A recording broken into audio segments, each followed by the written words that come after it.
Watch Your Search fans, welcome back to another episode of Swinging in the Rain, which is what's going to be happening at the moment. It was supposed to be bright and sunny, but British weather forecasting isn't an exact science.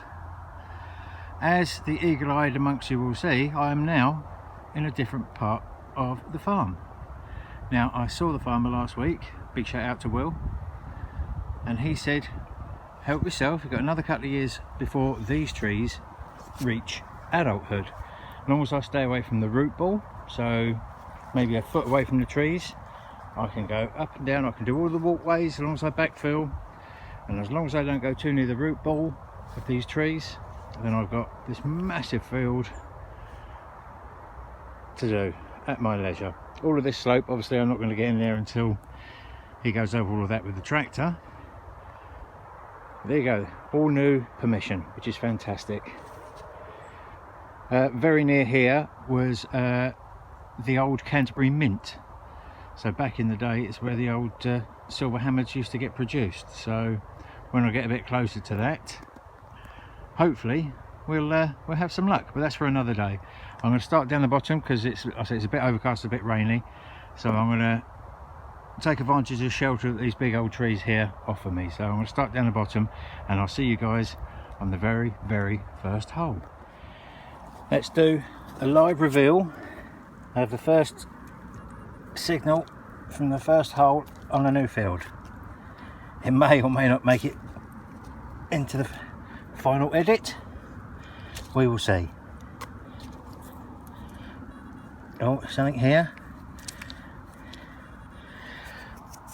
A piece of lead. That's the kind of thing dreams are made of.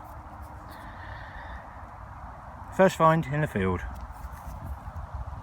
let's hope we're not starting as we mean to go on. And we drop. If you can hear me above the wind, with a nice little pewter button that's just come out. A lot of the silvering's still on the back, so that must be nice and shiny when it was new. That's not bad. Now, I'm showing you this because you might spot that I'm actually digging holes in the actual main pathway now.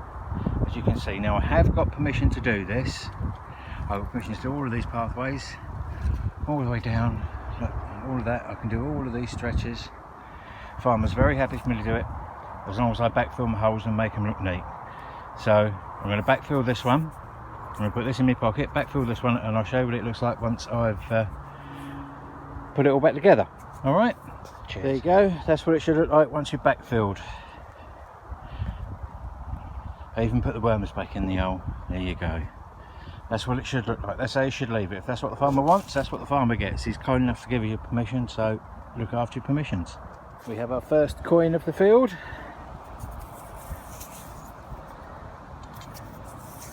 Halfpenny size. Oh no, it might be. Oh, I don't know. I don't know. It's been a long morning. Let's have a look. Let's have a look. Well, I wasn't expecting that. This calls for a field clean. Back in a minute. Well, I can't make out what that is. I do not know it. I do not recognise it. It's got a fleur-de-lis and a lion on it.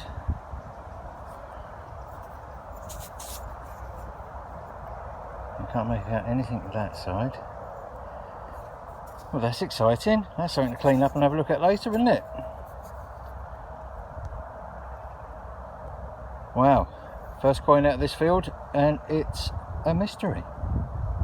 We'll look that up and we'll see what we can find out about that, shall we? Very good.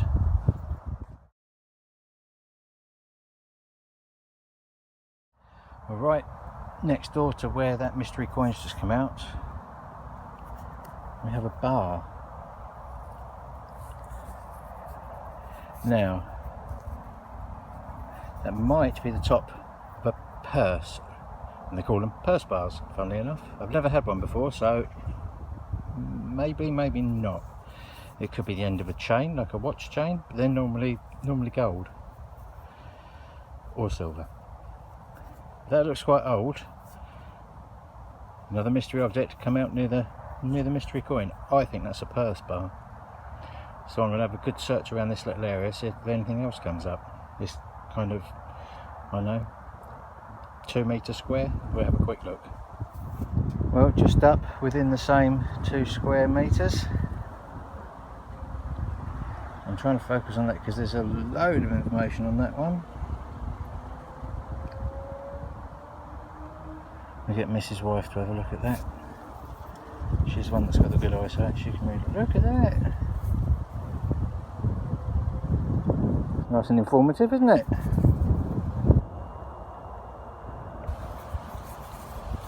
We'll have a look at that later, shall we? Nice little lead seal. All at the same patch still. We'll keep on going in this little hot spot, I think. Ladies and gentlemen, welcome to my new favourite field. Ho ho ho ho! Hammered! That's going to clean up nice. That was a great signal. Look, I can see most of the legend around there. I'll give it a quick field clean and come back to you.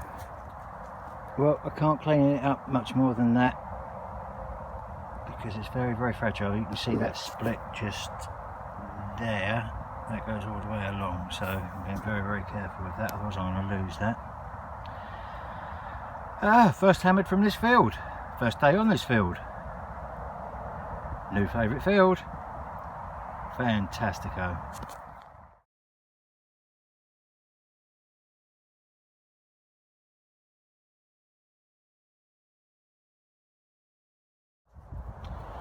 Nice little buckle.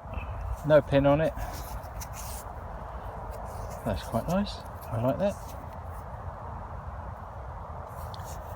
Happy days. Lovely. Once again, back at the ranch with Dexter the detector dog. So hello Dexter. Here he is. I'm going to go through some of the finds that we found this week, some of the highlights. Now the first major find to come out of this new field, this new permission, was a pewter button. Nothing on it, just a little bit of silvering on the back. Still a nice little find. Hasn't got the loop on there, so I can't use it for my new cardie. And then we've got the mystery coin. Now I've had several different suggestions as to what this could be, including a French token, a gaming token, or a 2p token, or a halfpenny token they call them. I still don't know. The jury's out with that. If it is a French token, then the nearest town I can find that's got that crest is Lyon, which is a nice town. I've been there. It's all right. It's not so bad.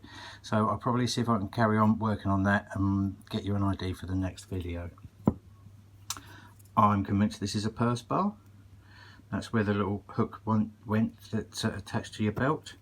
Then the cloth bit came down like that. It's only a crude one. It's only a little one. It's my first purse bar, if that's what it proves to be. I think it is, because that's fairly equidistant, so can't really argue with that. It's one of them. I think they're kind of obligatory these days. I'm still not convinced what they are. Got a few of them now. A couple of nice lead seals. One's got, it looks like HMP on it, but I shouldn't think that's HM Prisons. And they're both post-med. Look at that, that's got some lovely. Try and get that focus for you. There we go. You can probably make out more than I can on that. Lead seals, always a good find. Post-medieval buckle, haven't cleaned it. That's pretty much how it came out the ground. There's no pin on it, so I tend just to leave it alone. There's a little bit of shine coming underneath there. See that? I mean, if I was to soak that in lemon juice or stuff, I think for a few days, it'll probably come up nice and shiny. But the star find of the week, if I can get that in focus, was the Edward Longcross penny. Edward the First. I've put it in a frame because the fragile bit that I pointed out when I found it did in fact break during cleaning, so it's gone straight into a frame. It's got a lovely legend on it around there. I'm trying my best to keep it focused for you. That's, like I said, Edward the First Longcross penny. Now Edward the First, he was a bit of a one. That's Edward Longshanks. Longshanks because he was 6'2", and also known as Hammer of the Scots. If anybody's seen Braveheart, it he was a king in Braveheart. Don't get me started on Braveheart. How can you have an Australian playing the Scottish role and film most of the film in Ireland? But there you go. Don't get me started on Braveheart. But he was the king that was featured in Braveheart. He was king between 1272 and 1307. And in 1282, 1283, he subjugated Wales before he even started on Scotland. What he did is he beat the Welsh up, took all of their taxes and all of their labour, made them build loads of castles, and then gave all the castles to his mates all around the country. So all of his lords and stuff are all lording it up over the Welsh. So after that, he went up and started on the Scots. After King Alexander III of Scotland died, he was a peaceful old boy, he was all right. But there was several people fighting over the succession of the throne, so Edward thought, well, I'll go up there and sort it out. And he claimed something called feudal suzerainty. Suzerainty? I don't know if I've pronounced that right, but that meant that he let the Scots run their own little towns and their villages, but they were all, you know, what he said went. So if they decided to do something and he didn't like it, he went and stopped it. Or if they didn't do something that he wanted to do, he went and gave them a good idea. This upset the French because they were allies of the Scots. So the French come along and they all joined in, and they all had a big punch up and everything else. And the war went on until after Edward I had died. So caused a lot of trouble, and then had the decency to croak. So there you go, that's Edward I. That's his story. Edward Longshanks, Hammer of the Scots. Right, I shall leave you with that. Go and watch Braveheart, get fired up, and leave me a thumbs up, and I'll see you on the next video. So it's a goodbye from me. Dex, you can say goodbye, and it's goodbye from Dexter. See you later, guys. Bye bye. Watch, guys. Just tacking this bit onto the end of the video because I've managed to identify this coin. Well, Mrs. Wife managed to identify this coin. It is a Lancastrian halfpenny token from 1794. And the geezer on the back is a fella called John of Gaunt, which we can't actually make out. And he was quite a character, so I'll do a bit about him on the next video and tell you all about John of Gaunt. He was one of the sons of Edward III, so it's all about the Edwards on this video. So I'll put some stock photos of how this coin looked when it was first minted at the end of the video, and we can see this mystery coin is no longer a mystery. Cheers, guys.